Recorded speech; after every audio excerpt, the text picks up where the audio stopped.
Hi guys, welcome back to my YouTube channel. I am Rucha. This is one of the best video I have ever shot because various girls have DM'd me like the long video of Maharashtra Times Shravan Queen. I hope my mic is working. This is the ultimate video my all girls need, whoever going to participate in Maharashtra Times Shravan Queen 2025. Let me introduce myself really quick. I am Rucha Londhe. I am from Pune. I opt for Pune audition. I was in top 15 Pune Maharashtra Times Shravan Queen 2024, which is basically a last year. Time has passed really soon and many people have DM'd me on my Instagram to make a long form video of all the audition round, registration process and how the actual competition is. So here I am accepting your request, and let's begin. So first topic is registration. Many people have already done their registration because till now majority of registration process is done and dusted. I don't know about Nashik and Nagpur region, but as far as I know, Mumbai and Pune have auditions offline really soon, and as far as I know, Mumbai auditions have already done. So firstly, for registration there are different criterias. You should be in a age group of 18 till 25. You are not supposed to be married. The girl should be unmarried. Your height should be more than 5'2", which is 5 feet 2 inches. And third most important aspect is language. So I am speaking in English, so majority of people would get me, or if any non-Maharashtrian is watching, they would feel okay to know. But let me tell you, if you are going to participate or if you want to be a part of Maharashtra Times Shravan Queen, then you have to be fluent in Marathi language. So they will give you a marks. They will judge you on the basis of your fluency in Marathi. So मी सांगते, मराठी म्हणजे सांस्कृतिक मराठी नाही. आपण जे बोलीभाषेत जशी मी आत्ता बोलतीये, एकदम नॉर्मल वाक्य जे आपण बोलतो, ती जर तुम्हाला नीट बोलता आली तर तुमची मराठी चांगली आहे असं ते मान्य करणार आणि त्यानुसारच तुम्हाला मार्क्स देणार. तुमच्याकडून कोणीच अशी अपेक्षा ठेवत नाही की लाईक मोबाईल, तर तुम्ही मोबाईलला मराठीमध्ये बोला, कम्प्युटर तुम्ही कम्प्युटरला मराठीमध्ये बोला, नाही असं नाही आहे. बट तुम्हाला तुमचे जे वाक्यरचना असू शकतात, तुमचं एक साधं व्याकरण शुद्ध पाहिजे, तुमची एक बोलण्याची पद्धत त्यांना चांगली हवी आहे, त्याला म्हणतात मराठीमध्ये फ्लुएन्सी. सो मराठीचं तर बिलकुल टेन्शन घेऊ नका. तुम्ही जशी बोली भाषा घरात वापरता तुम्हाला तसंच मराठी तिथे बोलायचं आहे. ऑडिशन असो किंवा तुम्ही जर सिलेक्ट पण झाला तर पुढच्या 8 दिवस जे तुमचे राऊंड ग्रूमिंग सेशन्स असतील तेही मी पुढे मेन्शन करते, त्यामध्ये तसंच मराठी बोलायचं आहे. So don't worry, but you have to be okay with Marathi language. So yeah, Marathi is compulsory. We have done registration part. Then they will call you for a offline audition.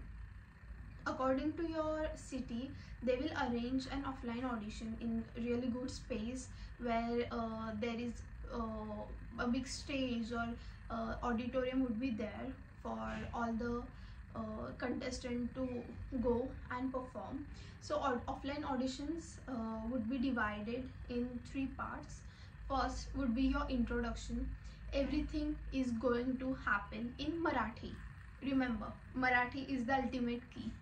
So your introduction in Marathi, then your talent round where you can sing, dance, anything which you would like to show to judges.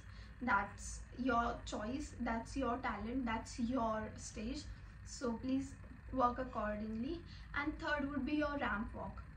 So I would suggest कि everybody please do carry your pencil heels, because you are supposed to walk, and you will be get judged on the basis of that.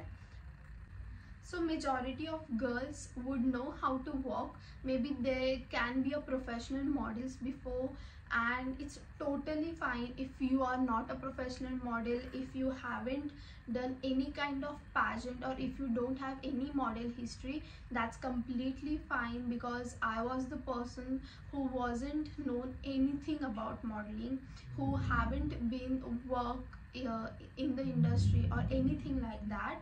So it's completely okay if you don't know how to walk properly, but I would still suggest you guys that please make sure you know how to walk in heels, like normal walking. If you have ever worn heels before in any kind of functions or in anything like that, if you can walk neatly in heels, that's fine.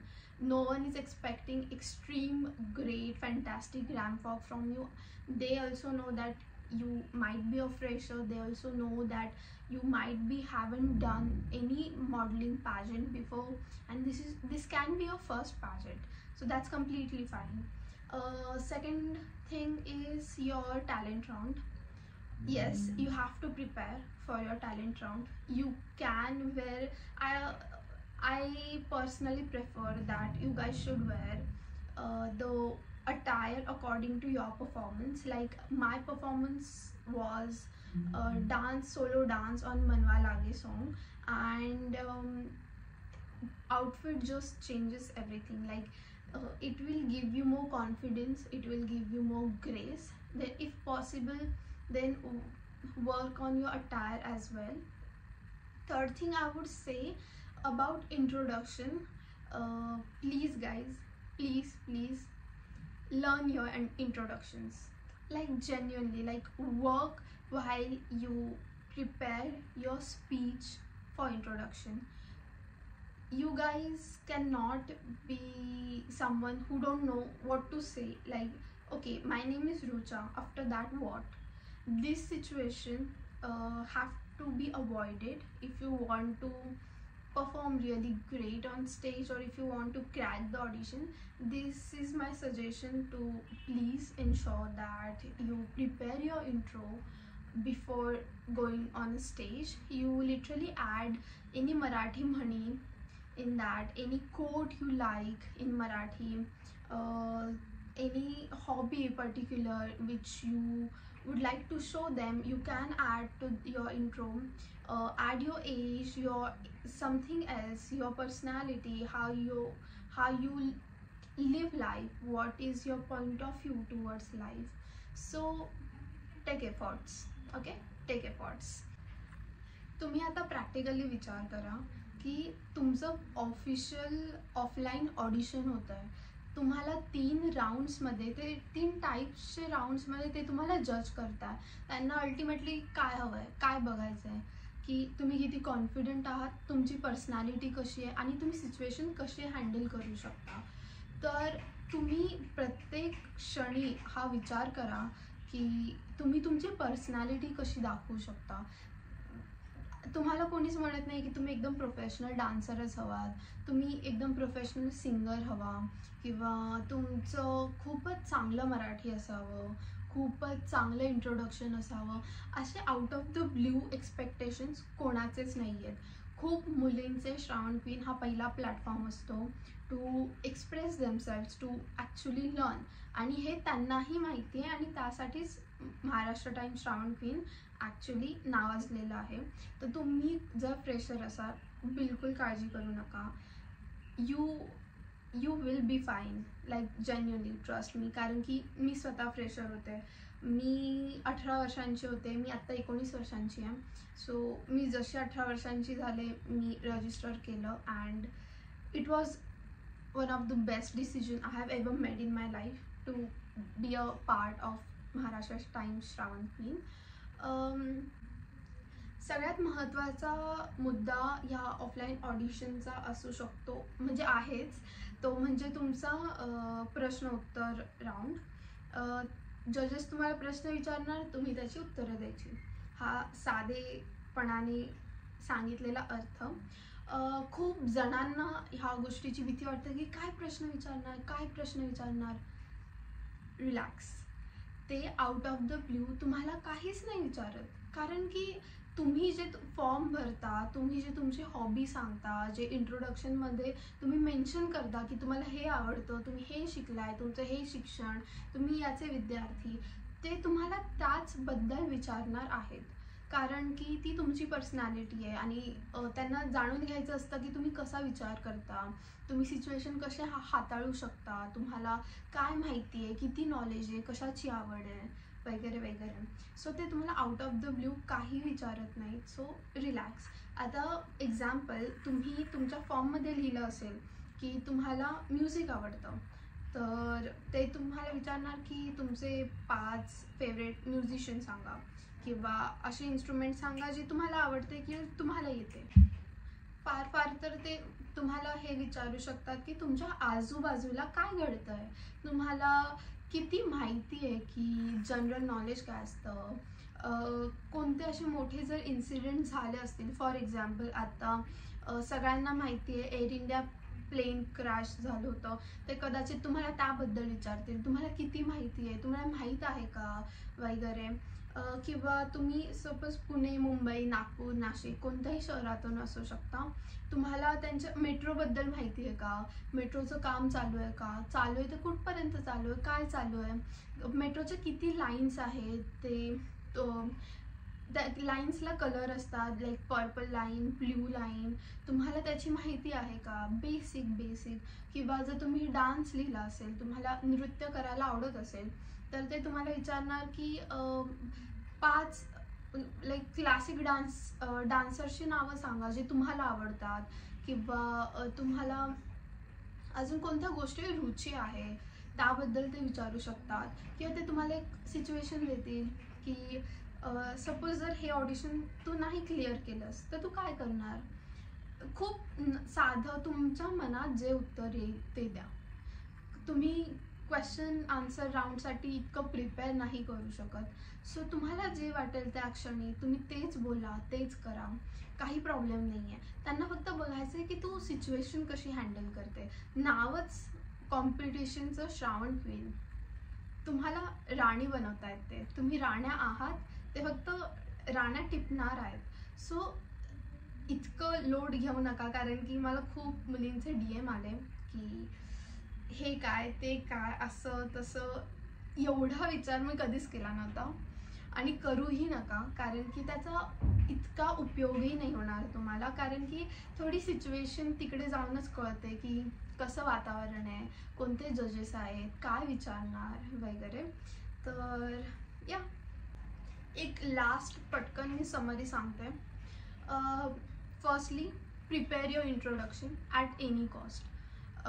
तुम्ही proper introduction लिहा, वही pen घ्या, लिहा, काय काय बोलायचं, व्यवस्थित म्हणी ॲड करा, सायंटिस्टची नावं ॲड करा, जे म्हणजे असतात ना की ह्या सायंटिस्टने हे बोललं होतं, न्यूटन हे बोलून गेला, त्यावर मी असं, ते स्पीच इम्प्रोवाइज करून you make your introduction extremely good.